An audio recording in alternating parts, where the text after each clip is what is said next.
नमस्कार दोस्तों, मैं अंकित कुशवाहा आपका स्वागत करता हूं आपके अपने यूट्यूब चैनल जेवर स्टडी में। आइए बात करते हैं आज रीजनिंग के इम्पोर्टेंट क्वेश्चन की। देखते हैं आज के पिटारे में क्या है। चलिए, पहला क्वेश्चन आपका देखेंगे किस प्रकार है। निम्नलिखित प्रश्न में एक अनुक्रम दिया गया है जिसमें एक पद लुप्त है। 4 दिए गए विकल्पों में से वह विकल्प चुनिए जो अनुक्रम को पूरा करे। इस क्वेश्चन को सॉल्व करने से पहले दोस्तों इस सेशन को आप लाइक कर दीजिए और जो आपके फ्रेंड हैं उन्हें आप शेयर कर दीजिए ताकि और वो इस चैनल को सब्सक्राइब कर सकें। चलिए इस क्वेश्चन को सॉल्व करेंगे। पहले फटाफट से देखेंगे इसका आंसर क्या आएगा। आपको यहाँ पर दिख रहा है W144 question mark, yes 100, Q81, O64। ये दोस्तों एक सीरीज़ है। अगर मैं इसको अल्फ़ाबेट को उठा लूँ केवल तो आप देखेंगे यहाँ पर है W and question mark, yes, Q and O। आप देख रहे हैं यहाँ पर O के बाद Q के बाद S के बाद क्वेश्चन मार्क, फिर W। यानी अगर मैं बात करूँ कि प्लेस वैल्यू के हिसाब से तो आप देखेंगे यहाँ पर आएगी 15, 17, 19 और 23। तो 15, 2, 17, 18, 19, 21। यानी क्वेश्चन मार्क स्थान पर प्लेस वैल्यू क्या आएगी 21। अगर मैं बात करूँ 21 प्लेस वैल्यू किसकी है, U की। इससे एक चीज़ तो समझ में आ गया कि ये आंसर नहीं होगा और ये नहीं होगा। इसका मतलब या तो B आंसर होगा या तो D होगा। ठीक है, U आएगा। इसके अलावा आप देखेंगे अंक में क्या आएंगे। अंक में अगर मैं बात करूं तो आप देख रहे हैं यहाँ पर लिखा है 144, इसके बाद है क्वेश्चन मार्क, फिर है 100, इसके बाद है 81, इसके बाद है 64। ठीक है, अगर मैं इसे आप ध्यान से देखूँ यहाँ पर तो ये लिखा हुआ है 8 का स्क्वायर और ये लिखा हुआ है 9 का स्क्वायर, ये लिखा हुआ है 10 का स्क्वायर। तो आपको समझ में आ जाना चाहिए यहाँ पर लिखिएगा 11 का स्क्वायर। क्वेश्चन मार्क के स्थान पर आ जाएगा 11 का स्क्वायर। और 11 का स्क्वायर कितना होता है 121 दोस्तों, आपको अच्छे से पता है। इसलिए आंसर आपका क्या हो जाएगा यहाँ पर ऑप्शन नंबर डी, यानी U 121 is the right answer. उम्मीद करता हूँ दोस्तों यह क्वेश्चन आपको समझ में आ गया है। चलिए अगला क्वेश्चन की ओर बढ़ते हैं। अगला क्वेश्चन किस प्रकार है देखेंगे जरा। अगला क्वेश्चन कह रहा है यदि परसों मंगलवार था तो अगले कल के बाद दिन होगा। कैलेंडर से क्वेश्चन दिया गया है। यदि परसों मंगलवार था तो अगले कल के बाद दिन होगा। चलिए दोस्तों इस क्वेश्चन को सॉल्व करेंगे। इसका आंसर देखेंगे क्या आएगा।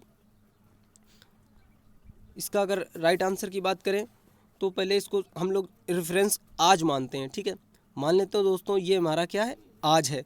अब कह रहे हैं यदि परसों मंगलवार था मतलब क्या है जो बीत चुका है परसों, और ये आज है, आज कल ये परसों। ठीक है, था तो अगले कल के बाद दिन होगा। अब अगले कल मतलब होता है आने वाला कल, अगले कल के ये हो गया अगला कल, बाद मतलब ये।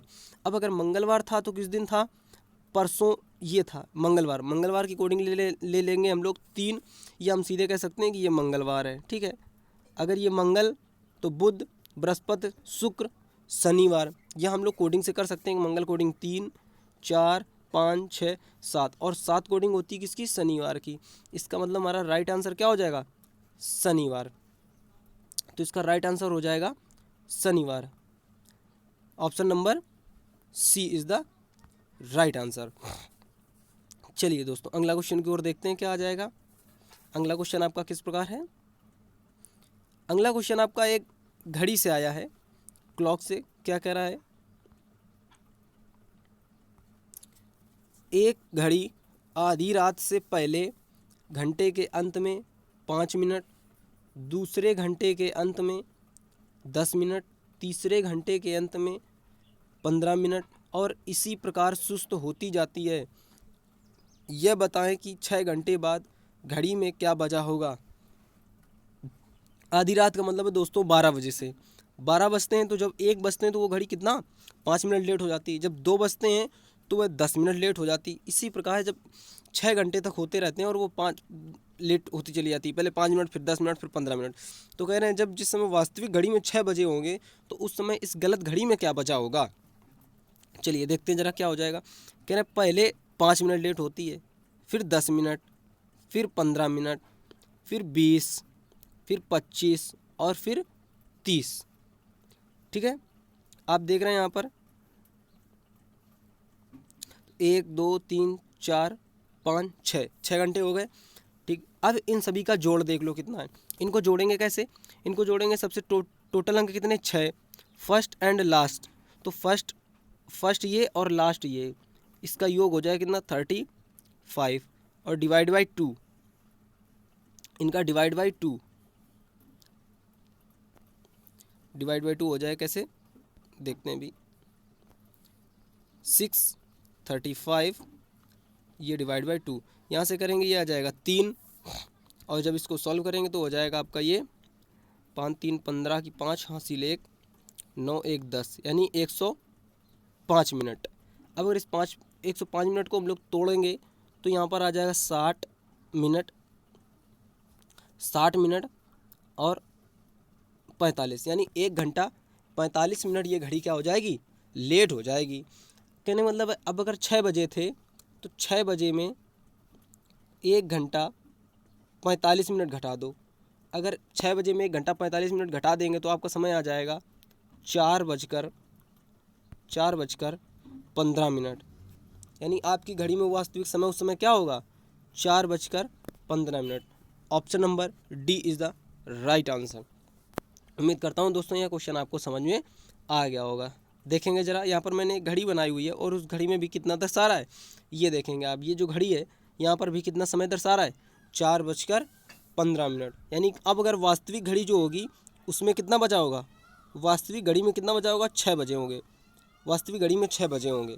लेकिन यहाँ से यहाँ तक आप देख रहे हैं कि 1 घंटा 45 मिनट वो क्या हो चुकी है, लेट हो चुकी है। तो इसमें अब समय कितना होगा 4:15। चलिए दोस्तों अगला क्वेश्चन देखेंगे किस प्रकार है। अगला क्वेश्चन आप देखेंगे, अगला क्वेश्चन भी एक क्लॉक से दिया हुआ है। अगला क्वेश्चन भी क्लॉक से है। क्या कह रहा है, क्वेश्चन को पढ़ेंगे। कह रहे हैं 9:36 पर दोनों सेनाओं, नहीं ये सेनाओं नहीं है, सुइयों हैं, दोनों सुइयों के बीच कितने डिग्री का कोण बनेगा। दोस्तों ये यहाँ पर नहीं है, यहाँ पर सुई कर लेते हैं। ठीक है, कह रहे हैं 9:36 पर दोनों सुइयों के बीच कितने डिग्री का कोण बनेगा। चलिए दोस्तों सॉल्व करेंगे इस क्वेश्चन को। इस क्वेश्चन को सॉल्व करने के कई तरीके हैं, लेकिन जो सबसे आसान है और एक ही तरीका बेहतर है, वो अच्छा है, वो है फार्मूला मेथड। ठीक है, एक फार्मूला होता है आपको, वो हर जगह लागू होता है, बाकी ट्रिक तो बहुत होती हैं, मैं बताऊंगा भी आपको ट्रिक। फार्मूला क्या होता है 60 × हावर्स डिफरेंशियल 11 × m सब का बटा 2। बस यही एक फार्मूला है। अगर आप इसे याद कर लेंगे तो कोई भी कैसा भी प्रश्न हो, दोनों सुइयों के बीच का कोण निकालने का, आप आंसर निकाल लेंगे।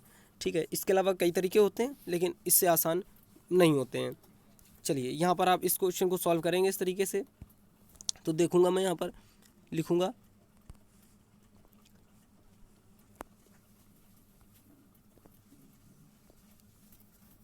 फार्मूला लगा रहा हूँ मैं 60 × 9 माइनस लगा देता हूँ लेकिन है डिफरेंशियल 11 × 36 और ये लिखा 2।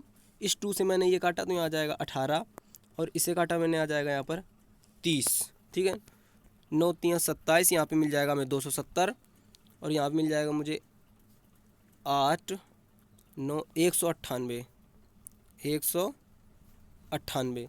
जब मैं इसे यहाँ से घटाऊँगा तो मुझे यहाँ से मिल जाएगा 2 और ये 7, यानी 72 डिग्री। दोनों सुइयों के बीच कितने डिग्री का कोण बनेगा 72 डिग्री का। 9:36 पर दोनों सुइयों के बीच कितने डिग्री कोण बनेगा 72 डिग्री। ठीक है, इसके अलावा मैं एक आपको इसका आंसर जो राइट आंसर हो जाएगा ऑप्शन नंबर ए। ठीक है, इसके अलावा एक आपको मैं वो बताता हूँ, वो शॉर्टकट है लेकिन उस हर जगह नहीं लगेगा, लेकिन ऐसे क्वेश्चनों में ज़रूर लग जाएगा। कैसे क्वेश्चन, ऐसे क्वेश्चन देखेंगे जरा। यहाँ पर कह रहे हैं कि हावर्स और ये लिखा है मिनट। जब ये जो मिनट है वो हावर्स का 4 गुना हो, कितना गुना हो 4 गुना हो, यानी घंटे का 4 गुना क्या हो, मिनट हो। आप यहाँ पर देख रहे हैं ये 9 चौको 36, 4 गुना है यहाँ पर। जब ऐसा दिया हो तो करना क्या होता है ऐसे क्वेश्चनों में कि बहुत ही आसान होता है, कुछ नहीं। जैसे सपोज दैट मैं मान लेता हूँ कि यहाँ पर है 1:04, कह रहे हैं 1:04 पर दोनों सुइयों के बीच कितने डिग्री कोण बनेगा, तो कुछ नहीं, इसका डबल करना होता है, किसका, इंटू 2, बस डबल करना होता है, 4 दूना 8 इसका राइट आंसर हो जाएगा। इसी प्रकार का मैं बात करूँ 5:20, तो कुछ नहीं, इसका डबल कर देते हैं आप लोग, इस 40 मिनट, 40 डिग्री, और डिग्री है तो मैं यहाँ पर डिग्री मान लेता हूँ, ठीक है। इसी प्रकार आप देख रहे हैं यहाँ पर लिखा है 9:36, तो बस 36 है तो 36 का डबल करना है, 36 दूना 72, ठीक है ना। अच्छी ट्रिक, उम्मीद करता हूँ दोस्तों ये अभी ट्रिक आपको समझ में आ गई होगी। लेकिन ये ट्रिक वैसे ही जगह काम करती है जहाँ पर ये 4 गुना हो, ठीक है। इसके अलावा और भी एक होती, मैंने इसके पहले सेशन में आपको मैंने बताया था कि जैसे यहाँ पर लिखा हो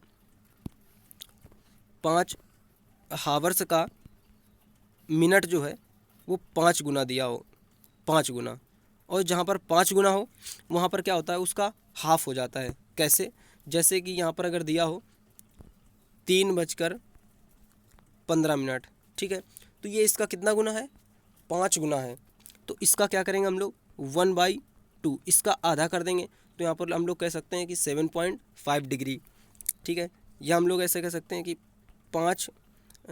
6 ले लेते हैं, या 6:36, ठीक है, 6:36 नहीं, 6:30, क्योंकि 5 गुना होना है, 6:30। तो इसका देखते ही आंसर आ जाएगा कितना, 15 डिग्री, क्योंकि मैंने अभी आपको बताया है कि अगर ये 5 गुना है तो ये हाफ हो जाएगा, अगर ये 4 गुना है तो ये डबल हो जाएगा, ठीक है। चलिए दोस्तों, उम्मीद करता हूँ ये क्वेश्चन आपको समझ में आ गया। और ये जो कोण है वो क्या निकला है, मैं आपको इधर में समझा देना चाहूँगा। कह रहे हैं जो 72 डिग्री जो कोण निकला है वो इन दोनों सुइयों का ये वाला कोण है। क्यों, क्योंकि आप देख रहे हैं एक समय में दोनों सुइयों के बीच कितने कोण बनते हैं, 2 कोण बनते हैं। कैसे, क्योंकि इसका जो ये पूरा सर्कल होता है, ये पूरा सर्कल वो होता है 360 डिग्री का, ठीक है, वो कितने का होता है, 360 डिग्री का। लेकिन जो सबसे छोटा कोण होता है, यानी 180 से छोटा वाला कोण मान होता है। तो आप यहाँ देख रहे हैं कि पूरा वाला होता है 360 का, पूरा 360 का, लेकिन ये जो 72 डिग्री है वो ये निकला सिर्फ छोटा वाला। अगर हमसे ये, इसको बोलते हैं हम लोग अंतः कोण। अगर हमसे कोई बाह्य कोण पूछे तो 360 में से आप 72 डिग्री को घटा देंगे तो आपको ये वाला कोण प्राप्त हो जाएगा, ठीक है दोस्तों। उम्मीद करता हूँ क्वेश्चन समझ में आ गया होगा। बढ़ते हैं नेक्स्ट क्वेश्चन की ओर। नेक्स्ट क्वेश्चन देखते हैं हमारा क्या कहता है। नेक्स्ट क्वेश्चन है, निम्नलिखित को सार्थक अनुक्रम में व्यवस्थित करें। ये बहुत ही आसान क्वेश्चन होता है, इसमें आपको कुछ नहीं बस देख कर ही आंसर करना होता है। कारण निम्नलिखित को एक सार्थक क्रम में व्यवस्थित करें। लकड़ी, किताब, कारखाना, कागज़, छापना, इसको एक क्रम में रखना होता है। इसको क्या करना होता है, इंक्रीज ऑर्डर या डिक्रीज ऑर्डर में रखना होता है, या एक ऐसा क्रम जिसका कुछ एक प्रोडक्ट बने। तो यहाँ पर आपको प्रोडक्ट बन रहा है और प्रोडक्ट क्या है, वो है कागज़। तो कागज़ कैसे बनता है, इसका क्रम दिया है वो आपको बताना है। तो पहले क्या है, इसमें देखना है ऑप्शन के हिसाब से क्या आएगा। पहले यहाँ पर देख रहा हूँ मैं, लकड़ी, किताब, कारखाना, कागज़, छापना। तो सबसे पहले क्या होगा, सबसे पहले होगा लकड़ी। लकड़ी के बाद क्या होगा, वो जाएगा कारखाना में, कट जाएगी। कारखाना के बाद क्या हो जाएगा, कारखाना के बाद उसका बनेगा कागज़। कागज़ बनने के बाद क्या होगा, वो छपाई होगी, और छपने के बाद क्या होगा, फिर वो किताब बन जाएगी। तो इस हिसाब से मेरा राइट आंसर क्या होगा, देखो सबसे पहले आ जाएगा लकड़ी 1, लकड़ी के बाद जाएगा कारखाना 3, कारखाने के बाद, कारखाना जाने के बाद क्या होगा, कागज़ बनेगा 4, कागज़ बनने के बाद उसमें क्या होगी, छपाई होगी 5, और जब छप जाएंगे तब हम लोग क्या बनाएंगे, किताब बनाएंगे, और हो जाएगा 2। ऐसा जो भी आंसर होगा वो हमारा राइट आंसर होगा। 1, 3, 4, 5, 2। ऐसा ऑप्शन कौन सा दिख रहा है आपको, 1, 3, ये आपको ना ऑप्शन नंबर ए दिख रहा है, 1, 3, 4, 5, 2। तो इस प्रकार हमारा राइट आंसर क्या हो जाएगा, ए। बढ़ते हैं अगले नेक्स्ट क्वेश्चन की ओर, देखते हैं अगला क्वेश्चन हमारा क्या कह रहा है। अगला क्वेश्चन कह रहा है हमारा, 48 सेबों के एक बक्से में प्रत्येक दर्जन में 8 सेब अच्छे हैं, बक्से में कितने सेब खराब हैं। आपके पास 48 सेब हैं, ठीक है, आपके पास 48 सेब हैं। अब कह रहे हैं प्रत्येक दर्जन में, एक दर्जन हमारा 12 होता है, एक दर्जन में कितने होते हैं 12। अब कह रहे हैं 12 में से 8 अच्छे हैं, तो आपको बताना है कि कितने सेब खराब हैं टोटल 48 में से। ठीक है, ये आपके देखिए सेब रखे हैं। ठीक है, आपके सेब ये रखे हैं, और ये सेब कितने रखे हैं 48 सेब हैं। ये देखिए यहाँ पर मैंने काट कर देखा भी हुआ है कि कौन सा सेब अच्छा है कौन सा खराब है। इसी प्रकार जब मैंने उसे काट काट कर देखा तो मुझे ये पता चला कि 12 सेबों में से 8 सेब क्या हैं अच्छे हैं, और अगर 8 सेब अच्छे हैं तो टोटल आपको खराब सेबों की संख्या बतानी है। चलिए इस क्वेश्चन को कैसे करेंगे, मैं बात करता हूँ हमारे पास कितने सेब हैं 48, ये दिख रहा है मुझे 48 सेब हैं। अगर मैं 48 सेबों को दर्जन में तोड़ लूँ तो कितने दर्जन हैं 4 दर्जन है। लेकिन अगर मैं बात करूँ 4 दर्जन में कुछ खराब सेब हैं, ठीक है, ये अच्छे सेब हैं और ये खराब सेब हैं। ठीक है, अब कह रहे हैं कि एक दर्जन में 8 अच्छे हैं। अगर एक दर्जन में 8 अच्छे हैं तो 4 दर्जन में कितने अच्छे होंगे 8 चौको 32। जी हाँ दोस्तों 32। अब अगर हमारे पास कुल सेब थे 48, अब अगर हमारे पास कुल अच्छे सेब हैं 32, तो खराब सेबों की संख्या क्या आ जाएगी, खराब सेबों की संख्या आ जाएगी 16। ठीक है, क्योंकि 16 और 32 कितना हो जाएगा 48। ये हमारे कुल सेब निकल आए। तो हमसे पूछा खराब सेबों की संख्या क्या हो जाएगी, खराब सेबों की संख्या आप देख रहे हैं यहाँ पर कितनी हो जाएगी 16। इस प्रकार हमारा राइट आंसर हो जाएगा 16। चलिए देखेंगे ऑप्शन नंबर कौन सा सही है। Option number B is the right answer, खराब सेबों की संख्या 16 है। चलिए अगला क्वेश्चन देखते हैं। ये देखिए सेब कितने अच्छे लग रहे हैं प्यारे से। अगला क्वेश्चन कह रहा है निम्नलिखित प्रत्येक प्रश्न के लिए 4 विकल्प दिए गए हैं, इन चारों में से एक अत्यंत आवश्यक घटक है, सही घटक का पता करें। यहाँ पर क्या है कि एक इसमें बिना उसके वो चीज़ अधूरी हो जाएगी। ठीक है, तो आपको वही एक अत्यंत आवश्यक घटक बताना है, और वो घटक कौन सा है ये आपको बताना है। तो देखेंगे क्वेश्चन नंबर पहला, यहाँ पर इसके 2 प्रश्न उठाए गए हैं। कह रहे हैं एक मरुस्थल में यह आवश्यक है, कह रहे हैं अत्यंत आवश्यक है। अब यहाँ पर मरुस्थल, अगर मरुस्थल में क्या चीज़ होगी जिससे आप मरुस्थल कहेंगे, क्या मरुस्थल में ऊँट होगा तो आप उसे मरुस्थल कहेंगे, नहीं, बिना ऊँट के भी मरुस्थल हो सकता है। जी हाँ, इसी प्रकार आप देखेंगे रेत, क्या अगर वहाँ पर रेत है तो अब वो मरुस्थल होगा, जी हाँ लग रहा है, लेकिन बाकी ऑप्शन चेक कर लेते हैं। पवन, क्या अगर वहाँ पर हवा होगी तो आप उसे मरुस्थल कह देंगे, नहीं। क्या ताप, क्या आप वहाँ पर गर्मी होगी तो आप उसे मरुस्थल कह देंगे, नहीं। तो इस प्रकार हमारा राइट आंसर क्या हो जाएगा रेत, ऑप्शन नंबर बी। जी हाँ, जहाँ पर आपको रेत दिखाई देगी वहाँ पर क्या होगा मरुस्थल होगा। आप देख रहे हैं यहाँ पर इस फिगर के माध्यम से, ये देख रहे हैं, ये देखिए आप यहाँ पर आपको रेत ही रेत दिखाई दे रही होगी, इसके अलावा ना आपको ऊँट दिखाई दे रहा है, ना आपको पवन दिखाई दे रहा है, ना कुछ। अगर यहाँ पर आपको रेत दिखाई दे रही है तो आप इससे कह सकते हैं ये क्या है मरुस्थल है। ठीक है, और ये हमारा राजस्थान क्षेत्र में पाया जाता है, और जहाँ भी रेत होती है उसे हम लोग क्या कह देते हैं मरुस्थल कह देते हैं। चलिए दोस्तों, उम्मीद करता हूँ ये भी आपको समझ में आया होगा। इसी प्रकार इसी से जुड़ा हुआ नेक्स्ट क्वेश्चन है, नेक्स्ट क्वेश्चन की ओर बात करते हैं। नेक्स्ट क्वेश्चन देखिए क्या कह रहा है।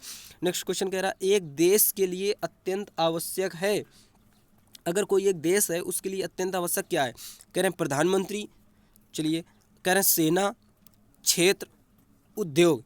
अगर कोई देश है मान लेते हैं, तो क्या उस देश में ज़रूरी है कि प्रधानमंत्री हो, कोई ज़रूरी नहीं है, ज़रूरी नहीं है प्रधानमंत्री हो सकता है वहाँ पे कोई रानी हो या क्वीन हो, इस प्रकार की प्रथा चल रही हो। सेना, कह रहे हैं अगर कोई देश है वहाँ पर सेना हो, ये भी ज़रूरी नहीं है, हो सकता है कोई छोटा सा देश हो तो बिना सेना के हो। ठीक है, अगला कह रहे हैं क्षेत्र, हाँ ये तो बहुत ज़रूरी है क्षेत्र। आगे उद्योग, उद्योग भी ज़रूरी नहीं है। ठीक है, तो यहाँ पर राइट आंसर हो जाएगा क्या क्षेत्र। अगर कोई देश है तो देश मतलब क्षेत्र, क्षेत्र मतलब जगह, तो वो जगह का होना ज़रूरी है। अगर जगह ही नहीं है तो देश कैसे बनेगा। मान लेते हैं जैसे हमारा भारत है, तो भारत का एक कोई क्षेत्रफल होगा और उसी में देश, वही लोग, उसी में रहने वाले जो लोग होंगे, तो वो जो क्षेत्र होगा, जगह होगी, वो हमारा देश कहलाएगा। ठीक है, अगर वहाँ पर क्षेत्र ही नहीं, जगह नहीं है तो देश कैसे बनेगा। चलिए अगला क्वेश्चन देखेंगे। अगला क्वेश्चन हमारा किस प्रकार है। अगला क्वेश्चन कह रहा है नीचे दिए गए 4 विकल्पों में से सही उत्तर को ज्ञात कीजिए। यहाँ पर एक आपको लॉजिक लगाना है, बहुत ही आसान क्वेश्चन है, लॉजिक के हिसाब से देखना है और हमारा सही आंसर पता करना है क्या है। लॉजिक के हिसाब से देखना है, लिखा है 15 × 16 × 18 = 678 679। इसी प्रकार आगे देखेंगे नेक्स्ट क्या कह रहा है, 34 गुणा 23 गुणा 33 756। तो आपको यहाँ पर इस क्वेश्चन मार्क के स्थान पर बताना है क्या आएगा। चलिए दोस्तों लगाइए इस क्वेश्चन को पहले लॉजिक, इसका तो मैं बताऊंगा इसका आंसर, राइट आंसर क्या हो जाएगा। सोचेंगे जरा फटाफट से, इसका राइट आंसर बताएंगे आप लोग क्या आ जाएगा इसका राइट आंसर। देखेंगे जल्दी से, कॉपी पेन उठा लीजिए और सॉल्व करेंगे फटाफट। वैसे ये क्वेश्चन सॉल्व करने लायक है नहीं, क्योंकि एग्जाम में अधिकतर ऐसे ही क्वेश्चन आते हैं जो आपके विदिन 40 सेकेंड में सॉल्व हो जाए। ठीक है, 40 सेकंड से ज़्यादा क्वेश्चन कोई होता नहीं है एग्जामों में सॉल्व करने के लिए। अगर इससे ज़्यादा आपको समय खा रहा है तो मैं उम्मीद करता हूँ दोस्तों वो क्वेश्चन आपको छोड़ देना चाहिए। ठीक है, चलिए देखेंगे ज़रा क्वेश्चन को क्या कह रहा है। कह रहा है 15, और आप देख पा रहे हैं 1 5 को अगर आप ऐड कर देंगे तो मिलेगा कितना 6। इसी प्रकार यहाँ पर 6 और 1 को जोड़ देंगे तो आपको मिलेगा 7, 8 और 1 जोड़ देंगे तो इसी प्रकार आपको मिलेगा 9। यानी इन दोनों को जोड़कर लिखा गया है 4 3 7 ये लिखा है, 3 2 5 ये लिखा है, 3 3 6 ये लिखा है। ठीक है, इसी प्रकार बहुत ही आसान करना है, कुछ नहीं। यहाँ पर लिखा है 18, यानी इन दोनों को जोड़ दो तो आ जाएगा 9। इसी प्रकार लिखा है यहाँ पर 26, यानी इन दोनों को जोड़ दो तो आ जाएगा यहाँ पर 8। लिखा है 42, इन दोनों को जोड़ दो तो आ जाएगा यहाँ पर 6, यानी 986। देखेंगे कौन सा ऑप्शन सही है, 986 option number C is the right answer. चलिए उम्मीद करता हूँ दोस्तों ये भी क्वेश्चन आपको समझ में आ गया होगा, बेहद बेहद आसान क्वेश्चन है। चलिए अगले क्वेश्चन की ओर बढ़ते हैं। अगला क्वेश्चन आपका किस प्रकार है, देखेंगे अगला क्वेश्चन। अगला क्वेश्चन कह रहा है एक 25 फुट 6 इंच लंबे लकड़ी के टुकड़े को काटकर 3 बराबर लंबाई के टुकड़े बनाए गए, एक टुकड़ा कितना लंबा है। यहाँ पर आपको थोड़ी सी गणित लगानी है। कह रहे हैं एक लाठी है मान लेते हैं, और वो कितनी लंबी है 25 फुट 6 इंच की है। यदि हम उसे 3 टुकड़ों में काट दें तो कह रहे हो जो इसका एक टुकड़ा होगा उसकी लंबाई आपको ज्ञात करनी है, उस एक टुकड़े की आपको लंबाई बतानी है। चलिए इसमें रीजनिंग का क्वेश्चन ही एक ऐसे ही आसान से मैं पूछ लेता हूँ। चलिए बताइएगा ज़रा क्वेश्चन को। कहते हैं हमारे पास एक लाठी है, यदि मैं उसे 10 टुकड़े बनाना हो। मेरे पास एक लाठी है, ध्यान से सुनिएगा क्वेश्चन। मेरे पास एक लाठी है, अगर मुझे उस 10 टुकड़े बनाना हो तो मुझे उस लाठी को कितनी बार काटना पड़ेगा। बेहद आसान क्वेश्चन है, रीजनिंग का है, ऐसे ही आता है क्वेश्चन। तो मुझे उसको कितनी बार काटना पड़ेगा, 9 बार काटना पड़ेगा। एक लाठी अगर उसके मुझे 10 टुकड़े बनाना हो तो उसे मुझे कितनी बार काटना पड़ेगा, 9 बार काटना पड़ेगा। देखते हैं ज़रा कैसे। ठीक है, पहले इस क्वेश्चन को समझा देते हैं। कहते हैं हमारे पास एक ये लाठी है, तो कहते हैं 1 2 3 4 5 6 7 8 9 बार काट दिया। आप टुकड़े गिन सकते हैं, यहाँ पर आपके 10 टुकड़े हो गए। कहते हैं एक टुकड़ा 2 3 4 5 6 7 8 9 और एक ये 10। ठीक है, उसे एक कम काटना पड़ता है। चलिए लेकिन उसका इस क्वेश्चन से कोई वास्ता नहीं है। इस क्वेश्चन को सॉल्व करते हैं, देखते हैं इस क्वेश्चन को क्या है। कह रहे 25 फुट 6 इंच। मैं आपको बता दूं 1 फुट में कितना होता है, 12 इंच होता है, 12 इंच। तो सबसे पहले ये जो 6 इंच है इस सब की 12 इंच में बदल लेते हैं। ठीक है, तो मैं कह सकता हूँ यहाँ पर लिखा हुआ है 25 फुट, ये लिखा है 25 फुट। तो इस 25 फुट को हम इंच में बदलेंगे तो यहाँ पर आ जाएगा हमारे पास 300। टोटल कितना आ जाएगा 300 इंच। और यहाँ पर ये 6 इंच ऑलरेडी था तो मैं इसको भी प्लस कर देता हूँ, तो यहाँ पर मुझे मिल जाएगा कितना 306 इंच। यहाँ पर कितना मिल जाएगा मुझे 306 इंच। अब अगर हमारे पास 306 इंच टोटल आ गया है तो हम इसे 3 टुकड़ों में काट देंगे। ठीक है, इसे कितने टुकड़ों में काट देंगे, 3 टुकड़ों में काट देंगे। अब अगर हम इसे 3 टुकड़ों में काट देंगे तो ये हमारे पास कितना मिल जाएगा, यानी इसे 3 टुकड़ों में काट देंगे तो ये कुल हमारे पास आ जाएगा 102। यहाँ मिल जाएगा मुझे 102 इंच। ये 102 इंच आ जाएगी एक टुकड़े की लंबाई। 102 इंच कितने के टुकड़े की लंबाई, एक टुकड़े की। अब अगर हम इसे फुट में बदलना चाहें तो इसे क्या करेंगे 12 से डिवाइड कर दें, और जब हम इसे 12 से डिवाइड कर देंगे तो मिल जाएगा मुझे 8 फुट 6 इंच। यहाँ पर मिल जाएगा मुझे 8 फुट 6 इंच। आप इसे डिवाइड करके देख लेंगे तो आपका आंसर आ जाएगा 8 फुट 6 इंच। कुछ नहीं, बहुत आसान क्वेश्चन है। इसमें पहले क्या करना है कि 25 फुट 6 इंच को इंच में बदल लेना है। 1 फुट में 12 इंच होते हैं तो 25 फुट को इंच में बदलना है, तो 25 इंटू 12 करेंगे तो आपको मिलेगा 300 इंच, और 6 इंच दिया था इसको जोड़ लेंगे तो यहाँ पर हो जाएगा 306 इंच। जब आप 306 इंच जोड़ लेंगे तो मुझे कह रहा है 3 बराबर टुकड़ों में, तो इसकी टोटल लंबाई आ जाएगी 306 इंच। तो एक टुकड़े की लंबाई 3 से डिवाइड करेंगे तो एक टुकड़े की लंबाई आपको यहाँ प्राप्त हो जाएगी 112 इंच। अब अगर 112 इंच है तो इसे फुट उसमें बदलेंगे तो यहाँ पर 12 से फिर हम भाग देंगे, तो जब हम 12 से भाग देंगे तो मुझे मिल जाएगा 8 फुट 6 इंच। इस प्रकार आपका राइट आंसर हो जाएगा ऑप्शन नंबर बी। इस प्रकार राइट आंसर हो जाएगा आपका ऑप्शन नंबर बी। चलिए दोस्तों अगला क्वेश्चन की ओर देखते हैं। अगला क्वेश्चन किस प्रकार है। अगला क्वेश्चन कह रहा है दिए गए विकल्पों में से लुप्त अंक ज्ञात कीजिए। दिए गए विकल्पों में से लुप्त अंक ज्ञात कीजिए। बहुत ही आसान क्वेश्चन है। क्वेश्चन मार्क के स्थान पर ये आपका क्वेश्चन मार्क दिया हुआ है, यहाँ पर आपको बताना है कि क्या आएगा। चलिए लॉजिक लगाना है दोस्तों। देखेंगे जरा, आपको मैंने एक बार बताया था कि जिस साइड को बड़ी संख्या दी हो, अगर इस साइड बड़ी संख्या दी हो तो दिमाग उधर को लगाना है, अगर आप ऐसे बड़ी संख्या दी हो तो आपको वहाँ पर दिमाग लगाना है। तो आप यहाँ पर देख रहे हैं कि इस साइड को बड़ी संख्या दी है, तो इसका मतलब है कि लॉजिक कुछ ऐसा ही होगा कि नीचे की ओर कुछ ना कुछ होगा। तो यहाँ पर देखेंगे क्या करना है, कुछ नहीं करना है, बहुत ही आसान क्वेश्चन है। 7, 6, 13 इन दोनों को जोड़ देना है और ऊपर वाले में मल्टीप्लाई कर देना है, ठीक है। तो मिल जाएगा आपको 65। इसी प्रकार आपको जोड़ना है 3, 2, 5 और ऊपर आपको मल्टीप्लाई कर देना है, ठीक है। तो 5 चौको 20 आपको मिल गया। इसी प्रकार यहाँ इसमें कितना जोड़ें कि इसमें मल्टीप्लाई करने पर 45 हो जाए। तो पहले हम लोग 9 का पाड़ा पढ़ लेते हैं। तो मैंने देखा कि 9 पना 45, यहाँ पर 4 है, यानी 9 × 5 = कितना होता है 45 लाना है। लेकिन मुझे यहाँ मिला मालूम है 4 है, तो 5 बनाने के लिए क्वेश्चन मार्क के स्थान पर 1 रख दें, यानी क्वेश्चन मार्क के स्थान पर क्या आ जाएगा, क्वेश्चन मार्क के स्थान पर 1 आ जाएगा। यानी यहाँ पर मैं अगर 1 रख दूँ तो ये हमारा आंसर हो जाएगा सही। तो चलिए देखते हैं इसका राइट आंसर ऑप्शन नंबर क्या है। ऑप्शन नंबर इसका राइट आंसर हो जाएगा option number C is the right answer. यहाँ पर 1 आ जाए। चलिए दोस्तों अगला क्वेश्चन की ओर बढ़ते हैं। अगला क्वेश्चन क्या कह रहा है। अगला क्वेश्चन हमारा, एक पुरुष ने एक महिला से कहा, ठीक है, तुम्हारे इकलौते भाई का बेटा मेरी पत्नी का भाई है, वह महिला उस पुरुष की पत्नी से किस प्रकार संबंधित है। चलिए इस क्वेश्चन को सॉल्व करेंगे। क्या कह रहे हैं, कह रहे हैं एक पुरुष ने, ये पुरुष हैं, ठीक है, या ऐसा मैं मेल कह सकता हूँ। यहाँ पर कह रहे हैं ये मेल हैं और इन्होंने एक फीमेल की ओर इशारा कर दिया है और क्या कहा है, एक पुरुष ने एक महिला से कहा, क्या कहा है, तुम्हारे इकलौते भाई, यानी इनके भाई, भाई को मैं ब्रदर बोल देता हूँ, ठीक है, इकलौते भाई का बेटा यानी इनका सन, ये इनका सन हो गया है, ठीक है, भाई का बेटा मेरी पत्नी का भाई है, यानी इनकी ये वाइफ हो जाएंगी, ये इनकी वाइफ हैं और ये इनके क्या हैं, भाई हैं, यानी मैं ब्रदर बोल देता हूँ, ब्रदर, ठीक है।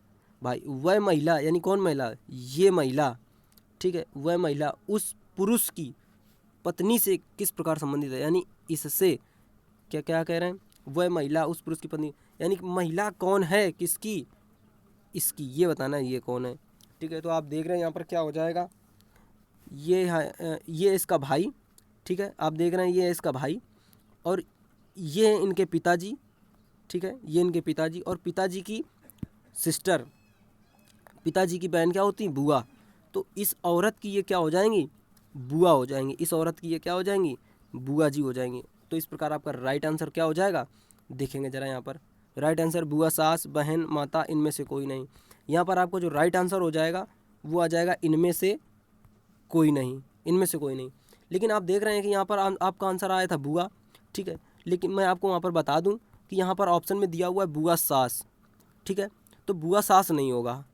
अब बुआ सास क्यों नहीं होगा, बुआ सास इसलिए नहीं होगा क्योंकि बुआ सास तो तब होता जब वह जो बुआ होती वह उसके हस्बैंड की बुआ होती, तो बुआ सास होती जाके, लेकिन हस्बैंड की बुआ नहीं थी, उस औरत की खुद की सगी बुआ थी। तो जब वो सगी बुआ थी तो वहाँ पर वो आंसर बुआ सास नहीं होगा बल्कि राइट आंसर हो जाएगा बुआ। तो यहाँ पर राइट आंसर हो जाएगा ऑप्शन नंबर डी, इनमें से कोई नहीं। चलिए उम्मीद करता हूँ दोस्तों आपको ये क्वेश्चन समझ में आ गया, ये एक बेहतर क्वेश्चन है। अगला क्वेश्चन की ओर बढ़ते हैं। अगला क्वेश्चन किस प्रकार है, अगला क्वेश्चन है कथन, कथन और निष्कर्ष। कह रहे चमगादड़ अंडे नहीं देते और इसलिए चमगादड़ पक्षी नहीं है। देखिए कथन निष्कर्ष और होता है कथन पूर्व धारणा। तो कथन निष्कर्ष और कथन पूर्व धारणा में सिर्फ और सिर्फ इतना अंतर होता है कि जो कथन होता है उसको हमें 100% सत्य मानना होता है और उसके अनुसार हमें निष्कर्ष निकालना होता है। और क्या होता है कि जो कथन होता है हमारा वास्तविक जीवन पर आधारित होता है, जो रियल में हम लोग देख रहे होते हैं उसके हिसाब से करना होता है। लेकिन जो हमारा निष्कर्ष कथन और पूर्व धारणा होती है, तो पूर्व धारणा, कथन और पूर्व धारणा में क्या होता है कि कथन को मैंने कहा होता है और पूर्व धारणा हमारे अकॉर्डिंग सही होनी चाहिए, यानी जो पूर्व धारणा हमारे फेवर में है वह सही हो जाएगी, अगर हमारे अगेंस्ट है तो वह गलत हो जाएगी। लेकिन कथन और निष्कर्ष में ऐसा नहीं है। कथन और निष्कर्ष में ऐसा है कि कथन में जो कहा है वो सत्य है और वास्तविक जीवन में देखेंगे क्या वो सत्य है या नहीं है। तो देखेंगे कह रहे चमगादड़ अंडे नहीं देते इसलिए चमगादड़ पक्षी नहीं है। निष्कर्ष क्या है, कह रहे हैं सभी पक्षी अंडे देते हैं। बिल्कुल, यहाँ से तो यही समझ में आ रहा है कि सभी पक्षी अंडे देते हैं। क्यों अंडे देते हैं, जरा समझेंगे। यहाँ पर कह रहे हैं कि चमगादड़ अंडे नहीं देते और इसलिए चमगादड़ पक्षी नहीं है।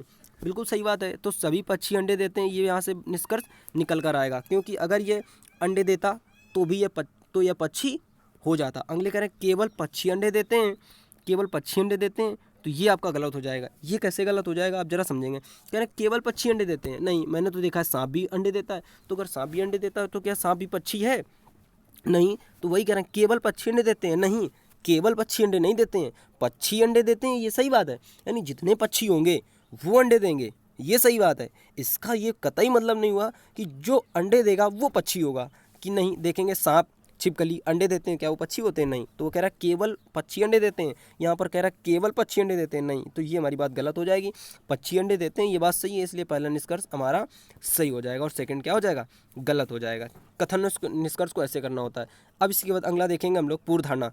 तो पूर्वधारणा में मैंने अभी आपको बताया है कि जो इस पूर्वधारणा को कथन को कहने वाला कौन होता है, हम लोग। और जो भी निष्कर्ष, जो भी पूर्वधारणा होती है वो हमारे फेवर में होगी, वो सही, और जो हमारी अगेंस्ट होगी वो गलत हो जाएगी। तो देखेंगे, मैंने कथन को क्या बोला, जनसंख्या सबसे बड़ी प्रदूषक है। मैंने क्या बोला है, जनसंख्या सबसे बड़ी प्रदूषक है। पूर्वधारणा कह रहे हैं बढ़ी हुई जनसंख्या सबसे बड़ा संसाधन है। क्या आपने ऐसा कुछ बोला है, नहीं, मैंने ऐसा तो नहीं बोला कि संसाधन है। यानी ये पूर्वधारणा क्या हो जाएगी, गलत हो जाएगी।